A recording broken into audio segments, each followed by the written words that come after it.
era, during the COVID era. So we'll be looking into them. And who knows, maybe there might be questions surrounding things like that because of the instability during these times. And number 2, we'll be looking at organizational structures and why organizations set up their structures in a certain way and the benefits of doing that and the disadvantages of doing that, basically. Then we'll be talking about evaluating strategic performance, the models that we need to evaluate strategic performance. And then we'll be closing with managing change, how organizations manage change, and some important models that they use. So let's dive into the material. So the first topic that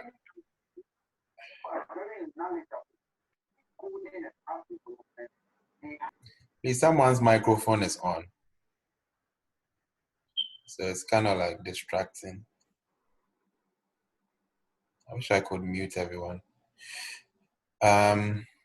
Okay, so let's dive into it. So let's talk about the learning organization. The learning organization, as the name suggests, is an organization that learns, basically, an organization that learns. So what does learning do for every individual? So learning expands your capacity and gives you the ability to adapt. That's what learning does for you. So the more you learn, the more adaptable you become. So a learning organization is an organization that's able to sustain its competitive advantage, basically by adapting and changing and switching the game ahead of its competitors. This is very, very important. If an organization does not learn, it becomes obsolete. In just the same way, if you don't constantly update yourself, even after you pass your ICA, you need to. That's why there's continuous development programs, CPD or CBP or whatever they call it, to constantly update yourself, to constantly gain knowledge, and to constantly keep yourself abreast of market issues. So that's a learning individual, because if you don't learn, you'll be obsolete. And organizations are like that. If an organization does not learn, it becomes obsolete, totally obsolete. Very, very obsolete. So a learning organization is an organization that's able to adapt, to changing situations and circumstances, basically through capacity building, which will in turn give it an edge over its competitors. Very, very key. One thing a learning organization does is it understands the value of employees. The value of employees. Organizations that are into learning realize that employees are like your foot soldiers, and they know what is going on ground. And so they are able to feed you with information as you make the communication pipes or communication lines in the organization very open. They're able to feed you information that drives your learning, which in turn drives your adaptability in the environment. It is very, very key. An organization that is not in touch with its employees is not able to, learn, because one huge source of information is through your employees. When you listen to your employees, you get information. Don't forget that your employees are human beings and your employees are customers.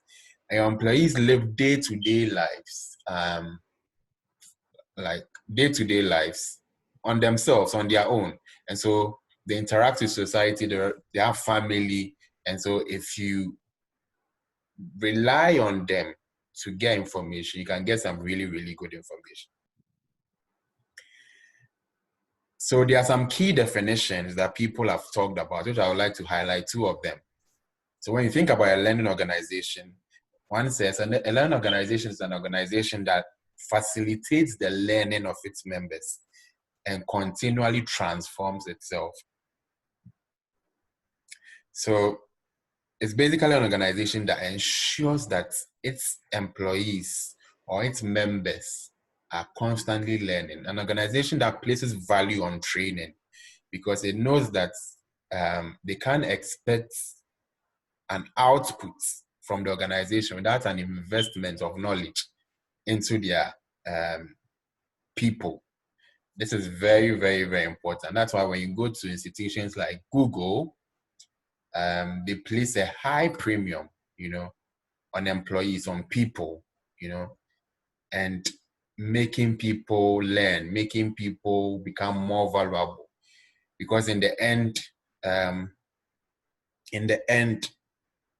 it impacts the organization and helps the organization transform itself and helps the organization in the overall transformation process. It's just like the investment you give to a child, right? You give an investment to a child so that one day, you teach the child, you grow the child, train the child, so that one day the child becomes somebody valuable. And then in turn, it helps you. It helps your brand as well. Like I said, I was talking about capacity building because an organization can be described as a learning organization without capacity building. So this definition talks about, it says an organization where people continually expand their capacity to create the results they truly desire, where new patterns of thinking are nurtured and people are continually learning to see the whole together. So every learning organization believes in capacity building, So you see, there are some keywords you need to know here. When learning organization comes into mind, the name should even throw things into your mind. So first of all, number one is adaptability. Number two is capacity building. Number three is competitive advantage. And number four is the word learning itself. The reason I'm focusing on this kind of organization is because of, the era we are in, So it won't be surprising to see a case developed around that. It won't surprise me because we are in a COVID era and it's possible for a case to come, And in this COVID era, organizations that are not learning, that are not adaptable, you adapt, like they say, you adapt or you die. So organizations that are not learning and are not adapting, are just going to fade away. Things are changing. People are moving to virtual, which we'll be talking about later. People are moving more into remote kind of working. People are finding ways to, interact and connect online. So let's look at some characteristics of a learning organization. What are some key characteristics of a learning organization or a learning approach to strategy, or some characteristics, sorry. So the first characteristic we can look at is a learning approach to strategy. So what does that mean? When we say a learning approach to strategy, what exactly does it mean? It simply means that these kind of organizations realize that their strategy is not fixed. It's not fixed, and it's not necessarily concretized.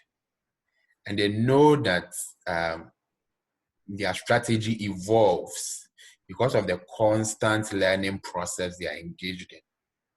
So a learning approach to strategy is simply saying that we know we have a strategy, but we are adaptable enough to change or switch plans when it matters, So for a lot of organizations today,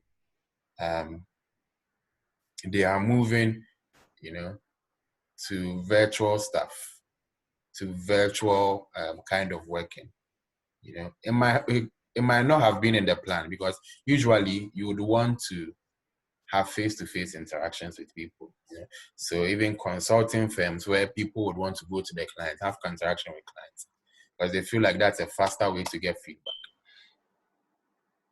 Something pops up in the environment and totally changes strategy. So a learning approach to strategy is just saying that our strategy is not fixed. It's not cast in stone. That's the phrase. It's not cast in stone. And we are adaptable enough to make changes as and when necessary. Number two is information. There's no learning organization without information. But information alone, information is the base. Information alone does not transform an organization. You need to understand the process from information to knowledge, then from knowledge to wisdom or to application. So you need to have information. A lot of information helps. It's the information, when it becomes accumulated and organized in your employees, then it becomes knowledge. Then when they start applying, then it becomes application of wisdom. Very, very key. Very, very key. What a learning organization.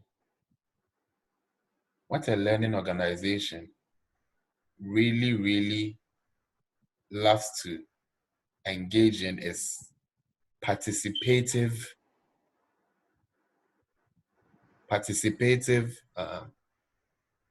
policy making. Participative policy making. So what is participative policy making? This is a kind of policy making where people are involved in driving policy. Because don't forget that you need information. So you need information from as many people as possible. So you need people to participate. You need people to, be there and talk and share ideas. That's fine. You need people to talk and share ideas so that you can drive the learning in the organization. Then another characteristic is internal exchange. So where there's interaction of ideas, people are talking to each other, information is moving and it's not sitting in a certain, category of the organization. Information flow is there. Another characteristic is rewarding flexibility. So there's a lot of rewards given for people who are adaptable. People are able to switch from, for example, maybe one knowledge area to another knowledge area. Things like that are rewarded and are appreciated. Number maybe 6 or whatever points it may be. Boundary workers act as environment scanners. So who are boundary workers? When you say somebody is a boundary worker, it's someone who interacts with the environment. Someone in the organization who interacts with the environment. So what do I mean? Or what is an example? An example would be a sales representative. A sales representative is in the organization but interacts with customers. So that's a boundary worker. The reason why we call them boundary workers is think of the organization, right?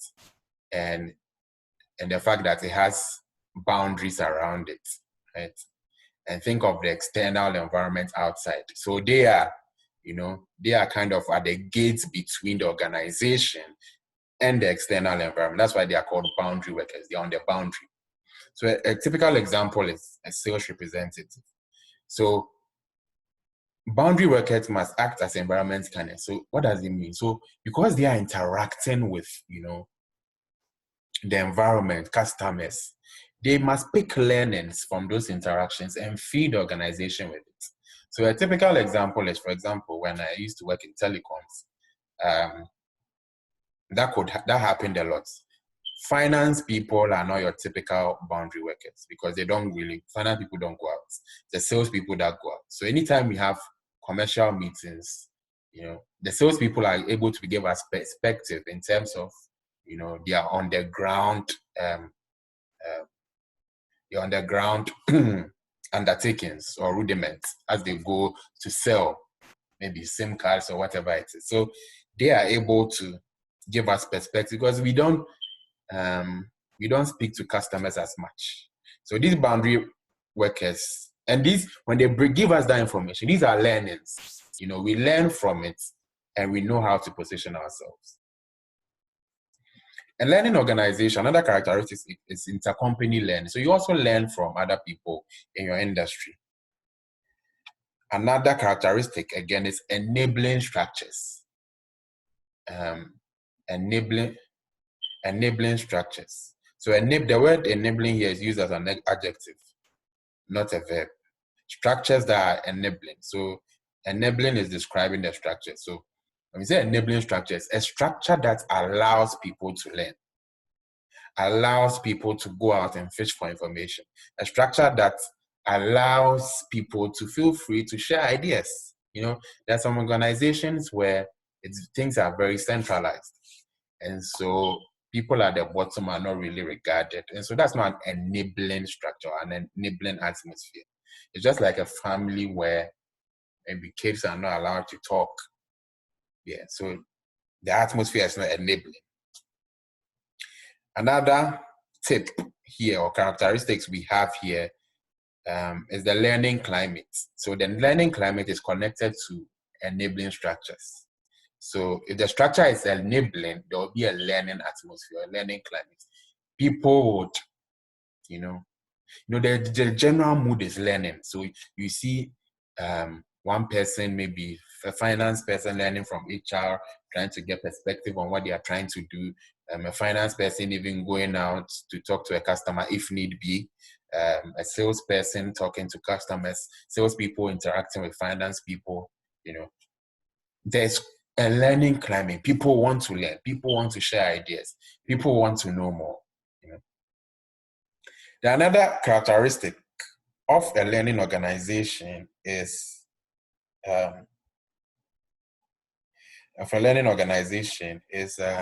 self-development opportunities.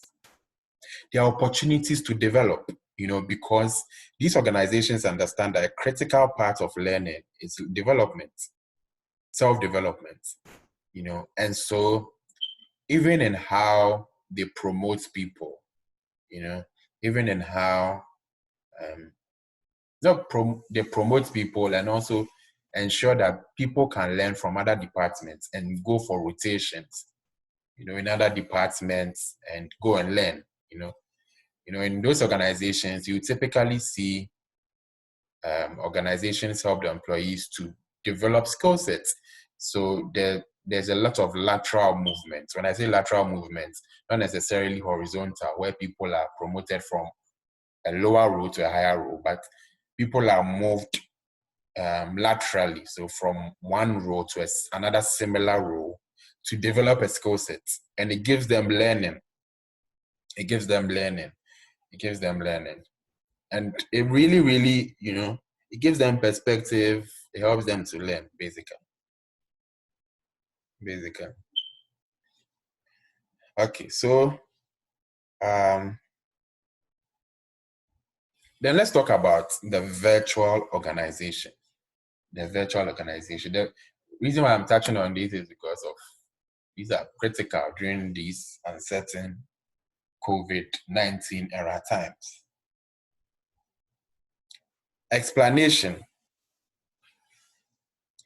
The virtual organization does not necessarily have any physical existence. Everything is run virtually. It does not have a premises. So where you see maybe, let's say Deloitte's office. Deloitte's office is where, I think Northridge or so. I don't know. Or let's say PwC at the airport, where you see a physical location. Virtual organizations don't run that way. They don't have an identifiable physical location. They don't have a physical location. So how do they run? If they don't have any physical location, how are they able to run? It's very, very interesting. So they're able to run by the use of technology.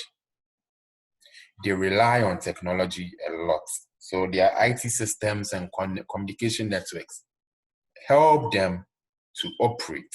They operate within that context. They operate within that context. So they operate by means of IT systems, communication networks, and also they also engage in a lot of outsourcing. Outsourcing. So they can outsource You know, they do not necessarily, you can outsource people to do their stuff for them. I will be talking about outsourcing in the jiffy, but they can outsource. That is, they can relinquish some task or delegate some tasks to an external party to take care of it for them. This has even become a lot easier due to